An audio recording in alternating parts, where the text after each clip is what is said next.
Assalamualaikum warahmatullahi wabarakatuh. Kembali lagi dengan saya Santi Pejuang LDM. Bagaimana kabarnya teman-teman? Semoga semuanya diberikan kesehatan. Amin. Untuk tema kali ini saya akan membahas pejuang LDM dari segi seorang istri. Sebelum saya masuk ke topik pembicaraan, ada beberapa hal yang ingin saya sampaikan, hal-hal yang sering kita rasakan saat jauh dari suami. Apa aja itu? Pernah nggak merasakan rasa sesak ketika kita lagi rindu atau kangen? Merasakan sedih atau gelisah ketika kita mendengar suami kita yang berada di perantauan sedang sakit? Ada rasa gelisah, overthinking, curiga ketika suami telat memberikan kabar kepada kita. Yang biasanya jam segini sudah memberi kabar, kok belum ada kabarnya ya? Itu akan hinggap overthinking ya. Maklum kita wanita, pasti akan berpikiran yang tidak-tidak. Kemudian ada rasa terharu ketika rezeki yang didapatkan suami itu diprioritaskan untuk kita, diberikan kepada kita. Dari sekian perasaan itu, yang menguatkan kita ujung-ujungnya apa? Tujuan kita untuk LDM. Bukan begitu teman-teman? Kalau kita menyadari hal-hal yang saya sampaikan di depan tadi, pasti kita akan lebih menjaga hati dan perilaku untuk suami kita. Karena kita menyadari suami sudah berjuang, bekerja di tempat yang jauh, dan itu untuk kita, untuk anak istrinya. Pasti kita akan memberikan feedback yang baik kan teman-teman, bukan begitu? Nah, ada beberapa hal yang perlu kita perhatikan, kita para pejuang LDM sebagai seorang istri yang sedang ditinggal suaminya mencari rezeki di perantauan. Yang pertama, batasi pergaulan, terutama itu dengan lawan jenis. Gak memungkiri ya teman-teman, kita itu makhluk sosial kok. Kita itu punya teman. Dari pertemanan itu kalau bisa banyakin teman perempuan aja deh. Pilih-pilih teman yang baik. Gitu. Karena kalau kita tidak bijak dalam berteman, itu nanti akan timbul kecurigaan dari pasangan kita, dan itu akan menimbulkan pertengkaran kecil, kesalahpahaman. Jadinya dalam berteman seperlunya, sewajarnya, dan tidak boleh berlebihan. Ketika teman mengajak hal yang akan menyakiti pasangan kita, ya nggak usah kita ikutin gitu. Agar tidak terjadi pertengkaran, itu saja sih. Kemudian yang kedua, bijaklah dalam bersosial media. Media sosial sekarang itu euforianya wow banget ya. Ada posisi positif dan negatifnya, seperti itu.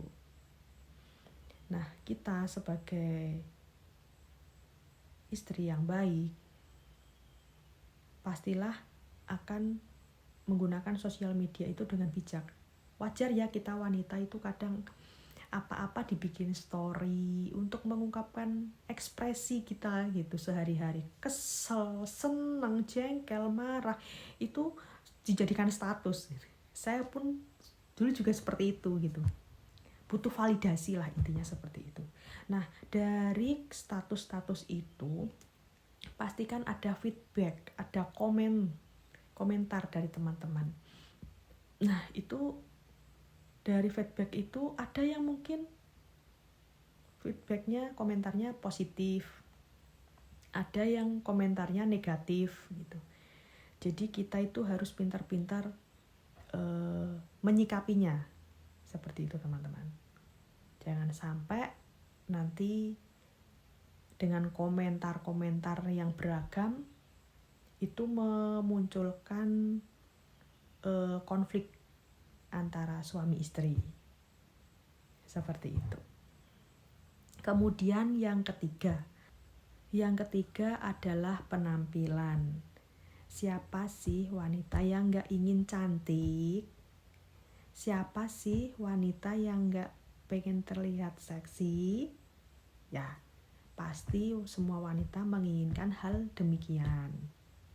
Tapi kita kan jauh dari suami. Jadi alangkah baiknya kalau kita berpenampilan yang sewajarnya saja. Agar apa? Tidak menimbulkan fitnah teman-teman, ya kan? Coba bayangin kalau kita dandannya terlalu over. Pandangan orang aja sudah negatif. Oh itu loh, suaminya jauh tapi penampilannya wah gitu kan. Beda lagi kalau kita bisa menempatkan diri, oh ya suami kita jauh. Jadi kita kalau bisa berpenampilan yang sewajarnya aja. Pasti juga akan mengundang komentar tapi positif gitu loh. Kayak ibu itu ya ditinggal merantau suaminya tapi pakaiannya masih sopan, masih bagus. Seperti itu loh teman-teman. Penampilan itu pengaruh. Sedikit cerita ya teman-teman. Karena pandangan orang itu tentang wanita, terutama laki-laki, melihat wanita yang berpakaian terbuka, seksi, dan wanita yang berpakaian tertutup dan sopan, itu feedbacknya beda sekali. Saya sudah merasakan. Sedikit cerita ya teman-teman. Sebelum saya berhijab, saya berpenampilan yang agak seksi. Waktu itu di tempat umum, saya ingat sekali, bercanda gitu sama temannya, mengatakan hal yang kurang pantas. Dan saya mendengarnya, dan itu mereka ngomongin saya, itu sangat membuat saya jengkel ya, kayak gak sopan aja gitu loh. Dan ketika saya mencoba merubah diri memakai pakaian yang tertutup dengan riasan yang seperlunya, orang itu kalau ngelihat kita itu segan gitu loh, lebih sopan kepada kita. Dan itu membuat kita nyaman gitu loh. Dan itu yang saya rasakan. Jadi bagi kita perempuan, alangkah baiknya kita memakai pakaian yang tertutup, yang sopan, itu lebih nyaman teman-teman. Dan mengurangi pandangan hal negatif. Seperti itu. Nah itu tadi sedikit cerita ya, pandangan kita seorang istri gitu. Cuma yang ingin saya sampaikan poinnya di sini yaitu kita menyadari kalau pasangan kita itu bekerja di tempat yang jauh dan itu untuk kita.